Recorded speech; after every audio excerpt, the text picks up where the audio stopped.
team, today we are going through the kettlebell clean. The kettlebell clean is an awesome movement that you can use to develop your overall strength and conditioning, but what I love about it is its ability to develop your explosive strength. Now, explosive strength is super cool because when you do something that requires explosive strength, you're using a bunch of muscles in your body all working together to execute that movement. Now, the more muscles you're using in a movement means the more efficient you're being with the training, means the more you can get done in your training session. Another cool thing about explosive strength, that is if you're someone that performs a sport that requires running or jumping and you want to get better at running or jumping or both, then explosive movements like the kettlebell clean should be a part of your training program. Okay, so now before we kick into the full kettlebell clean movement, I want to talk about how you should hold the kettlebell.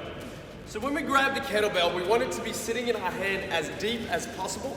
We want that handle to be running off on a 45-degree angle approximately. Now from here, when I grip that kettlebell and I turn it to the front, you can see that my wrist and forearm make a straight line. Now this here is my catch position. When I catch the clean, I always want it to be in this nice snug position where my wrist is straight and the kettlebell is sitting in my forearm, arm area that I've created in this position. Alrighty? Now the next thing I want to talk about is the rotational movement that is required in your hand when you're performing the kettlebell clean. The easiest way to think about this is when you're holding that kettlebell, you've got your thumb knuckle pointing at your shoulder, all right? So when that thumb knuckle is pointing at your shoulder, this is your catch position. When we go through the movement, this is gonna sound a bit crude, but it helps with deciding or learning the movement.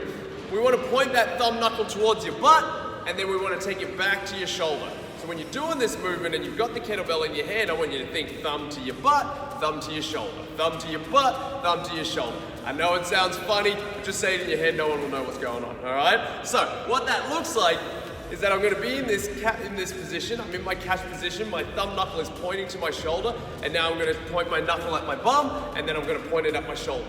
Point it at my bum, point it at my shoulder. Now by me doing that movement, it's rotating the kettlebell, absorbing into my forearm, and we're getting into the full motion. Now let's see how that all works together in the full kettlebell clean. For the setup of the kettlebell clean, I'm going to position the kettlebell just in front of my feet. The reason for this is that as I put my hand on the kettlebell, I can pull against the weight, creating tension throughout my body.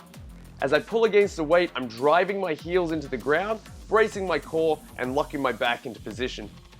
You will also notice that my hand that is on the kettlebell is in a half rotated position with my thumb facing behind me. This sets up the rotational movement required with my arm for the clean, as discussed at the start of the video. The kettlebell clean has 3 main stages, and as I pick up the kettlebell, it swings into me, initiating the first stage of the kettlebell clean. To move into the second part of the clean, I aggressively squeeze my butt that powerfully extends my hips. This power is then redirected vertically by an explosive shrug of my shoulder and pull with my arm, being the third stage of the clean. These 3 stages are called the swing, the drive, and the pull. The swing relates to the down and back motion of the kettlebell.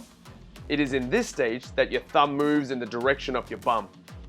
The drive is the aggressive hip extension, and the pull is the powerful shrug with the shoulder and pull with the arm. This is where your thumb moves in the direction of your shoulder. Throughout the 3 stages, it is vital that you keep your chest up and eyes forward to avoid any imbalance in your position and in turn any heaving with your back. As you receive the kettlebell into the catch position, your braced body will stop any rotational force that is applied by the movement. This anti-rotational bracing develops your core strength immensely and is one of the coolest features of this movement. When learning the kettlebell clean, it is vital that you keep the weights light and your rep scheme to no more than 5 in a row. This rep scheme will allow you to develop the movement without any diminishing returns while performing it. I hope this video has helped you in performing the kettlebell clean effectively, and if you have any questions, please comment below. See you next time.